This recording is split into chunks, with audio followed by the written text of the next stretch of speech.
up. Emile Zola out wide in a red jacket.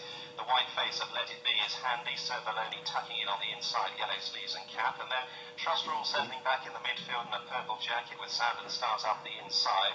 Viz in a very pale jacket, slightly worse than mid division at this stage, but a couple behind at the end of 2 furlongs. Santando in the red cap is one of them, and Winged Collar in the cheek piece is just about looking on. So completing the 3rd furlong at a modest pace, and Mandatum and Frankie Dettori dictating to Cervelloni up against the fence under Eddie Ahern. A little wider goes the free-sweating Emile Zola under Richard Hughes. Breakdown of a couple of lengths to the chasers, heading in 4th place by Let It Be. Back at the fence, Sand and Stars, followed by Trust Rule Santando. Viz is currently now last but one, and Winged Collar continues to look on, but no more than half a dozen lengths covering the field as they continue their progress down the back straight and complete 5 furlongs. Mandatum leads up. Let It Be inching closer around the outside now for Jamie Spencer. Let It Be the filly with plenty of white about her face. Back at the fence, Cervelloni. Emile Zola is caught between horses. Sand and Stars and Trust Rule race next in the field from Santando. Winged Collar, and still held up towards the rear, is Viz. No great increase in the gallop as yet, just beyond the halfway stage, and up front is still Mandatum, who has a narrow advantage to Let It Be trapped wide.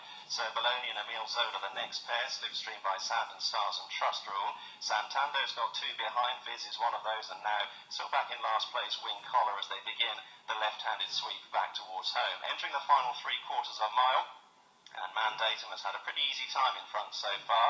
Let It Be is within a half length, a shade over a length away to Cervelloni sitting in 3rd. Then a further half length Emile Zola. 2 lengths Sand and Stars, then the purple jacket of Trust Rule as they leave the 5 marker behind them.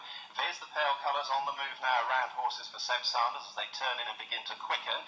A group of 3 sticking more towards the far side. Cervelloni followed by Sand and Stars and Santando. Meanwhile, Frankie leads Mandatum down the centre of the course from Emile Zola, the white face Let It Be, and here on the extreme left is Viz, closing steadily and now within a couple of lengths of the lead. Heading down towards the final 3 furlongs, the sprint's on for home. Mandatum now tackled by Viz on the near side. Let It Be's next in the field, then Emile Zola. Cheek pieces, Winged Collar picking up from the rear, then Sand and Stars, the white sleeves, right over the far side, Cervelloni, as they race down to the last furlong and a half. Mandatum pretty game, Viz is upside, Winged Collar with every chance, then Sand and Stars. Heading down now towards the last furlong, and it's Winged Collar and Dave Allen who've come through to lead from Viz and Mandatum. Winged Collar 2 lengths clear as they race inside the last half furlong. Viz is chasing hard from Mandatum, but Winged Collar's keeping them at bay here, and he's going to go on and score readily. Winged Collar beat Viz over the line in 3rd, Mandatum, and Sand and Stars was 4th.